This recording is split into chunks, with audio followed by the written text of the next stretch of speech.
Hi everyone, welcome to a guide for TGPSC exams. Previous వీడియోలో మనం Telangana moment phase 1లో భాగంగా second chapter second చాప్టర్లో 33 bits దాకా మనం డిస్కస్ చేసామండి. ఈ వీడియోలో మనం సెకండ్ చాప్టర్లో 34 బిట్ నుంచి మనం డిస్కస్ చేస్తాం. సో 34 బిట్ వచ్చేసరికి జాగీర్దారీ రద్దు చట్టం ప్రకారం జమీందారులకు 6 నెలల కాలానికి కొంత మధ్యంతర భృతిని అందించాయి. ఎంత అంటే మనకి వార్షిక ఆదాయంలో 75% మనకి వీళ్ళకి మధ్యంతర భృతిగా ఇచ్చారండి. మనం ఏంటి 33 బిట్‌లో ఏమని చదువుకున్నామండి ప్రీవియస్ వీడియోలో జాగీర్దార్ రద్దు చట్టాన్ని తీసుకొచ్చిండు జేఎన్ చౌదరి 1949లో అని చదువుకున్నాం గదండీ. సో, జాగీర్దార్ రద్దు చేసినప్పుడు అంటే జాగీర్దారీ విధానాన్ని రద్దు చేసినప్పుడు, ఆ జాగీర్దారీ విధానం కింద ఎవరైతే జమీందారులు మనకి ఆహ్, ఆహ్, ఆహ్, శిస్తు వసూలు చేసేవాళ్ళో వాళ్ళకి కొంచెం నష్టం వాటిల్తది గదా అండి. సో, అటువంటి జమీందారులకు మనకి ఈ చట్టం ద్వారా ఎవరైతే నష్టపోయినారో జమీందారులు, ఆ జమీందారులకి 6 నెలల కాలానికి కొంత మధ్యంతర భృతిని అందించిర్రు. ఆ మధ్యంతర భృతి ఎంతిచ్చిండు జేఎన్ చౌదరి అంటే వాళ్ళ యొక్క వార్షిక ఆదాయం ఎంతైతే ఉంటదో ఆ ఆదాయంలో 75% దాకా మనకి 6 నెలల కాలానికి ఇచ్చిండు మధ్యంతర భృతిగా అనేది గుర్తుంచుకోవాలి. అంత ఇంపార్టెంట్ గాదండి. బట్ ఒక ఐడియా ఉండాలి గాబట్టి మీరు జస్ట్ అట్లా ఒక ఐడియా కోసం మనం చదువుకుంటాం. నెక్స్ట్ బిట్ వచ్చేసరికి జాగీర్దార్ల శాశ్వత భృతి కోసం ఏర్పరిచిన సమావేశం. ఏంటంటే జాగీర్దార్ల ఇప్పుడు వీళ్ళకి మధ్యంతర భృతి గదండీ ఇచ్చింది. మరి శాశ్వత భృతి గావాలి మాకు అని జెప్పి వీళ్ళు ఒక సమావేశాన్ని ఏర్పరిచారు. ఆ సమావేశానికి హాజరైంది ఎవరు అంటే central home secretary VP Menon అండి. ఎవరు central home secretary VP Menon హాజరైన సమావేశానికి అనేది గుర్తుంచుకోవాలి. సో, ఈ వీపీ మీనన్ గురించి మనం ఏం చదువుకున్నామండి? ఆయన ఒక ఫేమస్ బుక్ రాసాడు. ఆ బుక్‌లో మనకి బ బురుగుల రామకృష్ణారావు యొక్క ఆర్థిక సంస్కరణల గురించి డిస్కస్ చేశాడు అని చదువుకున్నాం గదండీ ప్రీవియస్ వీడియోలో. ఏంటది 'the story of the integration of the Indian states' అనే బుక్. రచయిత వీపీ మీనన్ అని చదువుకున్నాం. అందులో మనకి హైదరాబాద్ స్టేట్‌లో ఆర్థిక సంస్కరణల గురించి డిస్కస్ చేశాడు బీఆర్‌కే టైంలో. సో, ఆయననే మనకి ఈ జాగీర్దారుల శాశ్వత భృతి కోసం ఏర్పరిచిన సమావేశానికి హాజరయ్యాడు అనేది ఇక్కడ గుర్తుంచుకోవాలి. నెక్స్ట్ బిట్ వచ్చేసరికి మనకి Hyderabad tenancy and agricultural lands act మనకి ఏ సంవత్సరంలో రూపొందించారు? Hyderabad tenancy and agricultural lands act 1950లో అండి. 1950 జూన్ 10 అనేది ఇంపార్టెంట్. 1950లో మనకి జూన్ 10 ఈ చట్టాన్ని తీసుకొచ్చారు. ఇంతకుముందు చట్టం ఏంటంటే మనకి జాగీర్దార్ రద్దు అండ్ రెగ్యులేషన్ చట్టం గదండీ. సో, ఇంతకుముందు జేఎన్ చౌదరి తీసుకొచ్చిన చట్టం జాగీర్దార్ రద్దు రెగ్యులేషన్ చట్టం. అంటే ఆ జాగీర్దార్ విధానాన్ని రద్దు చేయడం. అసలు ఈ మధ్యవర్తులు ఉండడం వల్ల ఇటు రైతులు, అటు గవర్నమెంట్ 2 నష్టపోతున్నాయి అని జెప్పేసి జాగీర్దార్ రద్దు చట్టాన్ని ఫస్ట్ రద్దు చేశారు. 1949లో జేఎన్ చౌదరి గారు. మరి 1950లో వచ్చేసరికి నెక్స్ట్ ఇయర్ ఇప్పుడు ఎవరైతే టెనెంట్స్ ఉంటారు గదండీ కౌలుదారులు, వాళ్ళ యొక్క భద్రత కోసం మనకి ఈ Hyderabad tenancy and agricultural lands యాక్ట్‌ని తీసుకొచ్చిర్రు. ఇది 1950 జూన్ 10లో అని గుర్తుంచుకోవాలి. నెక్స్ట్ బిట్ వచ్చేసరికి పైన చట్టం ప్రకారం రక్షిత కౌలుదారులు ఎవరు? సో, మనకు Hyderabad tenancy agriculture lands act అనేది మనకి ఇదేంటి కౌలుదారుల గురించి తీసుకొచ్చిన చట్టం గదండీ. సో, ఆ చట్టం ప్రకారము మనకి రక్షిత కౌలుదారులని ఎవరినన్నారంటే కంటిన్యూ‌గా 6 ఇయర్స్ ఎవరైతే ఫార్మింగ్ చేస్తారో అంటే ఇప్పుడు కౌలుదారులు ఒక సంవత్సరం కౌలు చేసినంత మాత్రాన వాళ్ళు ఈ రక్షిత కౌలుదారుల కిందకి రారండి. అంటే ఈ కేటగిరీకి రారు. కౌలుదారులు అయితారు గానీ రక్షిత కౌలుదారులు గారు. రక్షిత కౌలుదారులను ఎప్పుడు మనం కన్సిడర్ చేస్తామంటే ఎవరైతే కంటిన్యూ‌గా 6 ఇయర్స్ ఫార్మింగ్ చేస్తారో, 6 ఇయర్స్ కౌలు చేస్తారో మరియు ఆ చేసినంత కాలం వీళ్ళు రెగ్యులర్‌గా కౌలు చెల్లించాలి. సో, అట్లా రెగ్యులర్‌గా కౌలు చెల్లించి 6 ఇయర్స్ కంటిన్యూ‌గా ఎవరైతే కౌలు చేస్తారో వాళ్ళని మనం రక్షిత కౌలుదారులని ఈ చట్టం కింద మనం పేర్కొన్నామండి. సో, మరి పైన ఇట్లా పేర్కొన్న రక్షిత కౌలుదారులని మరి వారికి పైన చట్టం ప్రకారం ఏమేమి సంరక్షణలు కల్పించిర్రు అనంటే, మార్కెట్ ధరల కంటే తక్కువగా కొనడం. అంటే వీళ్ళకి బయట మార్కెట్ ధరకే అమ్మరండి వీళ్ళకి. కొంచెం మార్కెట్ ధర కంటే ఇప్పుడు వీళ్ళు కౌలు చేసినారు కాబట్టి కంటిన్యూ‌గా 6 ఇయర్స్ దాకా కౌలు చేసినారు. కౌలు చెల్లించినారు కాబట్టి వీళ్ళకు ఏదైతే ఒకవేళ ల్యాండ్ అమ్మాలి అని అనుకుంటే గనుక ఎవరైతే భూ యజమాని ఉన్నారో వారు ల్యాండ్ అమ్మాలనుకుంటే మార్కెట్ ధర ఎంతుందో అంతకు అమ్మకుండా కొంచెం తక్కువకు అమ్మడం అండి. ఇది వాళ్ళకు కల్పించిన ఒక సంరక్షణ ఈ రక్షిత కౌలుదారులకి. అంతేగాకుండా తమ కమతాలపై కొనసాగడానికి శాశ్వత హక్కు కల్పించిరండి. ఎవరైతే ఇప్పుడు అప్పటిదాకా కౌలు చేస్తున్నారో కంటిన్యూ‌గా 6 ఇయర్స్ వరకి కౌలు చెల్లిస్తూ వాళ్ళకి శాశ్వతంగా వాళ్ళకొక శాశ్వతమైన హక్కు అంటే కొనసాగడానికి కౌలుదారులుగా కొనసాగడానికి అదొక సంరక్షణ తీసుకొచ్చిరండి. నెక్స్ట్ కౌలు ఇయర్స్ ఫర్ 10 ఇయర్స్ అండి. అంటే సో, వీళ్ళు 10 ఇయర్స్ దాకా నిశ్చింతగా అంటే వీళ్ళ మధ్యలో ఈ యజమానులు ఎక్కడ భూమి లాక్కుంటారో, వీళ్ళను కౌలు ఆపేస్తారో అని టెన్షన్ లేకుండా 10 ఇయర్స్ దాకా వీళ్ళు నిశ్చింతగా కౌలు చేసుకునేలాగా ఒక సంరక్షణ కల్పించినారు. సో, ఇవన్నీ మనకి ఎవరైతే రక్షిత కౌలుదారులుగా పేర్కొన్నారో ఈ చట్టం కింద 1950 Hyderabad tenancy and agricultural lands act ప్రకారము వాళ్ళకి ఈ సంరక్షణ కల్పించారనేది గుర్తుంచుకోవాలి. ఎవరికి అంటే రక్షిత కౌలుదారులకి. అని ఎవరినైతే ఏ క్రైటీరియా ఎవరైతే ఈ క్రైటీరియాను సంతృప్తిపరిచి రక్షిత కౌలుదారులుగా పేర్కొనబడతారో వాళ్ళకి ఈ సంరక్షణ కల్పించారండి చట్టం కింద. నెక్స్ట్ బిట్ వచ్చేసరికి మనకి పైన చట్టం ప్రకారం ఆర్థిక కమతం లేదా గిట్టుబాటు కమతం అంటే ఏమిటి? అంతేకాకుండా మనకి ఈ చట్టం ఇంకేం చెప్పిందంటే ఆర్థిక కమతాన్ని, గిట్టుబాటు కమతాన్ని ఆర్థిక కమతం లేదా గిట్టుబాటు కమతాన్ని నిర్వచించిందండి. అంటే ఆర్థిక కమతం అంటే ఒక 5 మెంబర్స్ ఫ్యామిలీకి అయ్యే ఖర్చు వచ్చే డబ్బులని మనకి అంటే ఒక 5 మెంబర్స్ ఉన్న ఫ్యామిలీకి ఎంత ఖర్చవుతదో, ఒక 5గురు సభ్యులున్న ఫ్యామిలీలో ఎంత ఖర్చుంటదో ఆ ఖర్చుని మనకి ఆర్థిక కమతం లేదా గిట్టుబాటు కమతం అని నిర్వచించిందండి ఈ చట్టము. సో, మనకిది అడుగుతారండి. ఆర్థిక కమతం అనైనా అడుగుతారు. లేకపోతే గిట్టుబాటు కమతం అనైనా అడుగుతారు. సో, 2 ఒకటే. ఆర్థిక కమతమైన, గిట్టుబాటు కమతమైన ఒకటే. సో, ఆర్థిక కమతం అంటే ఎంత అని అడుగుతారు. లేకపోతే గిట్టుబాటు కమతం అంటే ఎంత అని అడుగుతారు. సో, ఒక 5 మంది సభ్యులున్నటువంటి ఒక ఫ్యామిలీకి అయ్యే ఖర్చుని ఆర్థిక కమతం లేదా గిట్టుబాటు కమతం అంటారనేది గుర్తుంచుకోవాలి. ఏ చట్టం ప్రకారం అనంటే Hyderabad tenancy and agricultural lands act 1950 ప్రకారము. మరి దీనికి అప్పర్ లిమిట్ లేదా అంటే అప్పర్ లిమిట్ ఉందండి. 5 టైమ్స్ ఆఫ్ ఆర్థిక కమతము. సో, ఇప్పుడు 5 మెంబర్లున్న ఫ్యామిలీ ఖర్చు ఆ రోజుల్లో మనకి ఒక రూ. 50 అనుకుందామండి. మరి ఇప్పుడు రూ. 50 కాకుండా కొంతమంది ఏంటి ఎంత పడితే అంతే అనుకుంటారు. 50 కాదు 100 అంటారు. కొంతమంది 200 అంటారు. కొంత 500 అంటారు. అట్లా కాకుండా దానికొక అప్పర్ లిమిట్ పెట్టిరండి. ఏదైనా ఆర్థిక కమతం ఏదైనా ఇంత అని ఫిక్స్ అయిందనుకోండి. ఒక 50, 100, 200 ఫర్ ఎగ్జాంపుల్ ఒక 100 అనుకుందాము. దానికి అప్పర్ లిమిట్ ఏంటంటే 5 టైమ్స్ ఆఫ్ ఆర్థిక కమతము. అంటే అప్పర్ లిమిట్ ఎంత ఉండాలి అనంటే ఇప్పుడు రూ. 100 ఆర్థిక కమతం 100 అయితే దాని అప్పర్ లిమిట్ 500. అంటే 5 టైమ్స్ ఆఫ్ ఆర్థిక కమతం అనేది ఇక్కడ గుర్తుంచుకోవాలి. నెక్స్ట్ బిట్ వచ్చేసరికి Hyderabad tenancy and agricultural lands amendment act ఎప్పుడొచ్చింది అనంటే 1954లో అండి. మనకి యాక్చువల్లీ ఈ చట్టం వచ్చేది 50లో కదా అండి. మరి దీనికి అమెండ్మెంట్ ఎప్పుడు చేసిర్రు అనంటే దీనికి ఎప్పుడు అమెండ్మెంట్ జరిగిందంటే నెక్స్ట్ 1954లో జరిగిందనేది గుర్తుంచుకోవాలి. నెక్స్ట్ బిట్ వచ్చేసరికి 1954 యాక్ట్‌లో ఏ కమతం ఆవిర్భవించింది? సో, 50లోనేమో మనకి 50 చట్టం ప్రకారం ఆర్థిక కమతం లేదా గిట్టుబాటు కమతం ఏదైనా ఒకటే ఆర్థిక కమతం లేదా గిట్టుబాటు కమతాన్ని నిర్వచించింది. మరి 54లో అమెండ్మెంట్ తీసుకొచ్చి దానికి ఆ అమెండ్మెంట్ యాక్ట్ ప్రకారం ఏ కమతాన్ని తీసుకొచ్చిర్రంటే కుటుంబ కమతం అండి. అప్పటిదాకా ఆర్థిక కమతం లేదా గిట్టుబాటు కమతం అన్నాము. ఇప్పుడు కొత్తగా కుటుంబ కమతం అనే వర్డ్ మనకి 1954 యాక్ట్‌లో వచ్చింది. ఈ Hyderabad tenancy and agricultural lands amendment యాక్ట్‌లో. సో, మరి 1954 యాక్ట్ ప్రకారం కుటుంబ కమతం అంటే ఏంటి అనంటే, కుటుంబ కమతం అంటే ఏం లేదండి. ఇప్పుడు వ్యవసాయ వ్యయాన్ని తీసివేయగా అంటే ఇప్పుడు వ్యవసాయం చేయడానికి ఎంతైతే ఖర్చవుతదో వాళ్ళకి ఎవరైతే కౌలుదారులు ఉన్నారో వాళ్ళకి వ్యవసాయం చేయడానికి ఎంతైతే ఖర్చవుతదో, ఆ వ్యవసాయ వ్యయాన్ని తీసివేయగా వచ్చే మనకి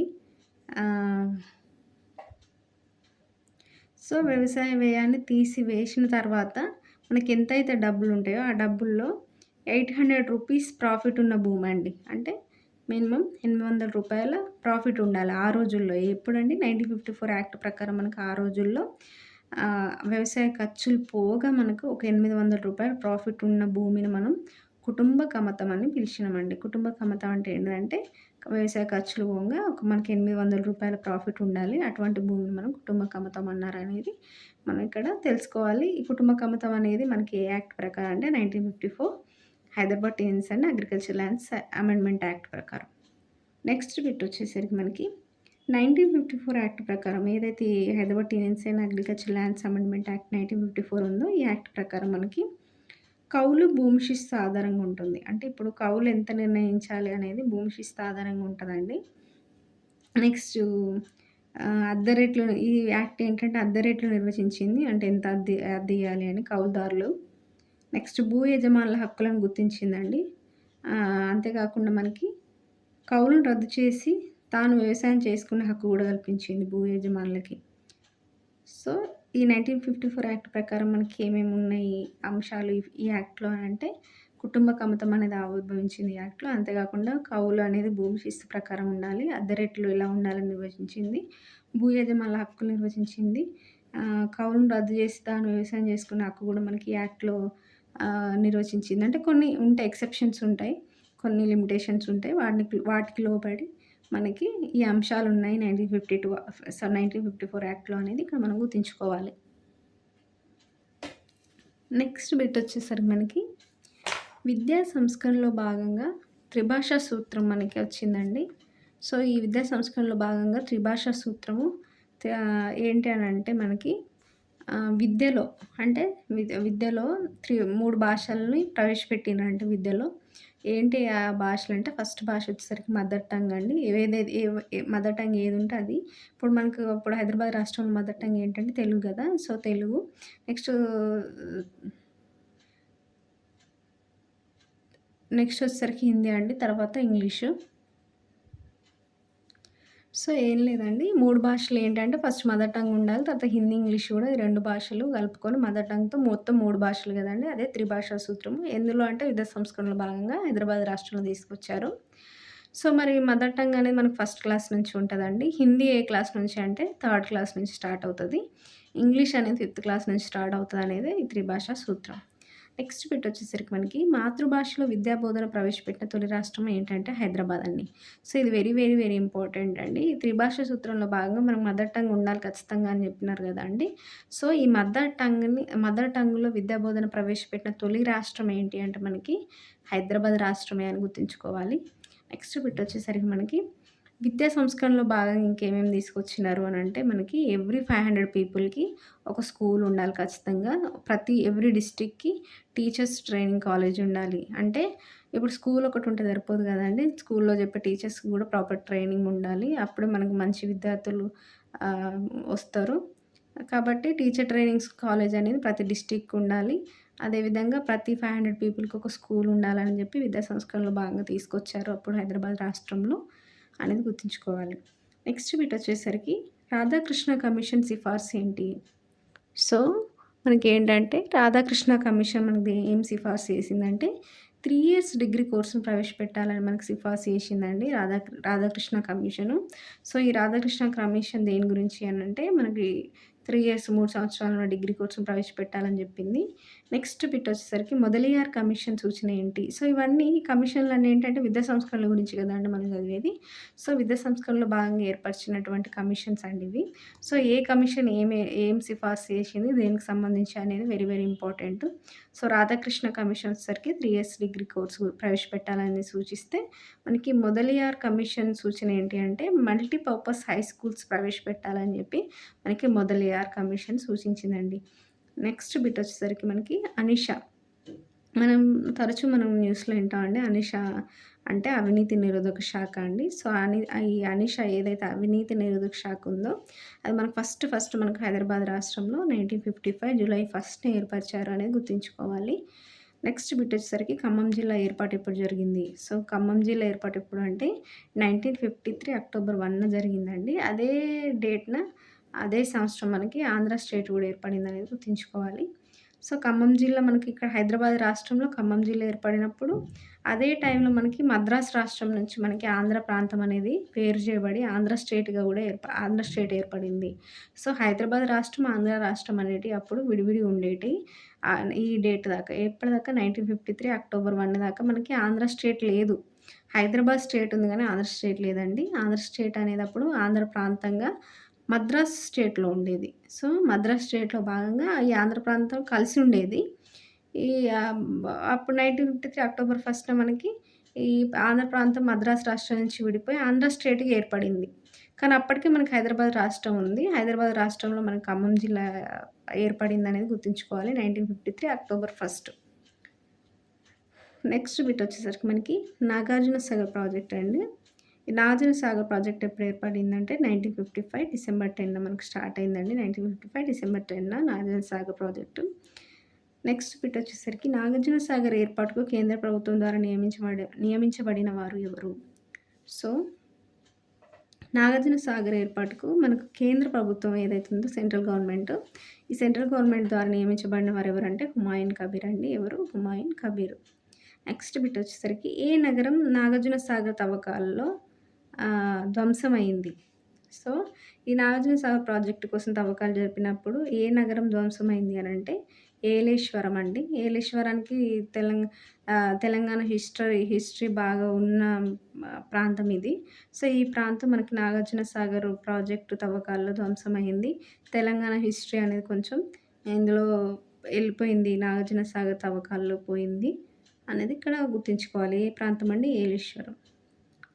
నెక్స్ట్ బిట్ వచ్చేసరికి మనకి బీఆర్‌కే జన్మస్థలం అండి. బూర్గుల రామకృష్ణారావు జన్మస్థలము. మనం అంతకుముందు ఏంటంటే బూర్గుల రామకృష్ణారావు ఏ నియోజకవర్గం నుంచి పోటీ చేసి గెలిచారని చదువుకున్నాము. ఇప్పుడు ఈయన జన్మస్థలం ఏంటి అనంటే నాగర్ కర్నూలు డిస్ట్రిక్ట్ కల్వకుర్తి ప్రాంతం అండి. సో, కల్వకుర్తిలో పెదకల్లు అనే గ్రామం ఈయనది. పడకల్లు అనే గ్రామం అండి. పడకల్లు గ్రామం. సో, బీఆర్‌కే ఏ డిస్ట్రిక్ట్ అనంటే నాగర్ కర్నూల్, కల్వకుర్తి మండలం, పడకల్లు గ్రామం అండి. మరి స్వస్థలం ఏంటి అనంటే బూర్గుల అండి. బూర్గులనే ఇప్పుడు మనం షాద్‌నగర్ అంటాం. సో, ఈయన స్వస్థలం బూర్గుల. జన్మస్థలం పుట్టింది మాత్రం నాగర్ కర్నూల్‌లోని కల్వకుర్తి మండలం పడకలులో ఈయన జన్మించాడని గుర్తుంచుకోవాలి. నెక్స్ట్ బిట్ వచ్చేసరికి బీఆర్‌కే విద్యాభ్యాసం ఎక్కడ జరిగింది? ఇక్కడ నుంచి మనము బూర్గుల రామకృష్ణారావు గురించి తెలుసుకుంటామండి. ఎందుకు అనంటే ఈయన మనకు ఆల్రెడీ మనం చదువుకున్నాం కదండీ. ప్రజాస్వామ్యంగా ఎన్నికల ద్వారా ఎన్నుకోబడినటువంటి మొట్టమొదటి ముఖ్యమంత్రి మనకి హైదరాబాద్ రాష్ట్రంలో అని. ఈయననే మొదటి ముఖ్యమంత్రి హైదరాబాద్ రాష్ట్రానికి, ఈయననే చివరి ముఖ్యమంత్రి. అంటే ప్రజాస్వామ్యంగా ఎన్నికల ద్వారా ఎన్నుకోబడినటువంటి మొదటి ముఖ్యమంత్రి ప్లస్ చివరి ముఖ్యమంత్రి. చివరి ముఖ్యమంత్రి అని ఎందుకన్నా అంటే ఈయన మనకి ఎన్నుకోబడింది 52లో కదా అండి. 1952లో. సో, 56కి వచ్చేసరికి మనకి ఆల్రెడీ హైదరాబాద్ రాష్ట్రం, ఆంధ్ర రాష్ట్రంతోటి కలిసిపోయిందండి. కలిసిపోయి మనకి ఆంధ్రప్రదేశ్ ఏర్పడింది. సో, 56 వరకి మళ్ళీ ఇంక నెక్స్ట్ ఎన్నికలు రాలేదు. సో, ఈయననే ఫస్ట్, ఈయననే లాస్ట్. తర్వాత మనకి హైదరాబాద్ రాష్ట్రం అనేది, ఆంధ్ర రాష్ట్రం అనేది కలిసిపోయి ఆంధ్రప్రదేశ్ రాష్ట్రంగా ఏర్పడ్డాయి. సో, మరి ఈయన బూర్గుల రామకృష్ణారావు విద్యాభ్యాసం ఎక్కడ జరిగింది అనంటే ఒకటి ఈయన స్కూల్ వచ్చేసరికి ధర్మావంత్ స్కూల్ అండి. ప్రైమరీ ఎడ్యుకేషన్ ఈయన ధర్మావంత్ స్కూల్‌లో జరిగింది. నెక్స్ట్ వచ్చేసరికి ఫెర్గుసన్ కళాశాల పూణేలో ఉన్నటువంటి ఫెర్గుసన్ కళాశాలలో ఈయన బీఏ చేశాడు. నెక్స్ట్ బొంబాయి యూనివర్సిటీ నుంచి న్యాయశాస్త్రంలో ఈయన పట్టా పొందాడండి. సో, ఈయన బీఆర్‌కే విద్యాభ్యాసం ఇది. ఈయన ప్రైమరీ ఎడ్యుకేషన్ ధర్మావంత్ స్కూల్‌లో, తర్వాత ఈయన బీఏ ఫెర్గుసన్ కళాశాల నుంచి బీఏ చేశాడు. ఇది పూణేలో ఉంది. నెక్స్ట్ బొంబాయి యూనివర్సిటీ నుంచి న్యాయశాస్త్రంలో పట్టా పొందాడు. సో, ఈయన న్యాయశాస్త్రంలో పట్టభద్రుడని గుర్తుంచుకోవాలి. ఎవరండి? మన బూర్గుల రామకృష్ణారావు. నెక్స్ట్ బిట్ వచ్చేసరికి మనకి ఏ ఆంధ్ర మహాసభకు బూర్గుల రామకృష్ణారావు అధ్యక్షత వహించాడు? సో, మనం తెలంగాణ హిస్టరీలో భాగంగా ఆంధ్ర మహాసభల గురించి చదువుకున్నాం కదా అండి. సో, అందులో ఇంపార్టెంట్ ఏ ఆంధ్ర మహాసభకి ఈయన అధ్యక్షత వహించాడు అనంటే రెండవ సభ అండి. రెండవ ఆంధ్ర మహాసభ ఎక్కడ జరిగింది? దేవరకొండలో జరిగింది. సో, ఈ దేవరకొండలో జరిగినటువంటి రెండవ ఆంధ్ర మహాసభకి ఈయన అధ్యక్షత వహించాడు. ఏ సంవత్సరం అనేది కూడా ఇంపార్టెంట్. ఏ సంవత్సరం అంటే 1931లో అండి. నెక్స్ట్ బిట్ వచ్చేసరికి మనకి బూర్గుల రామకృష్ణారావు చేసినటువంటి ఉద్యమాలు, ఈయన పాల్గొన్నటువంటి ఉద్యమాలు ఏంటి అనేటివి కూడా ఇంపార్టెంట్ అండి. సో, అవి చూసుకుంటే గనుక మనం ఫస్ట్ ఆంధ్రోద్యమం అండి. నెక్స్ట్ గ్రంథాలయ ఉద్యమం, తర్వాత సంస్థానాల విలీనోద్యమం, భూదానోద్యమం, క్విట్ ఇండియా ఉద్యమం, ఇవన్నీ మనకి బూర్గుల రామకృష్ణారావు పాల్గొన్నటువంటి ఉద్యమాలండి. సో, ఇక్కడికి మనము సెకండ్ చాప్టర్‌లో భాగంగా 57 బిట్స్ కవర్ చేశామండి ఫ్రెండ్స్. నెక్స్ట్ బిట్స్ మనం నెక్స్ట్ వీడియోలో కవర్ చేద్దాం. Thank you.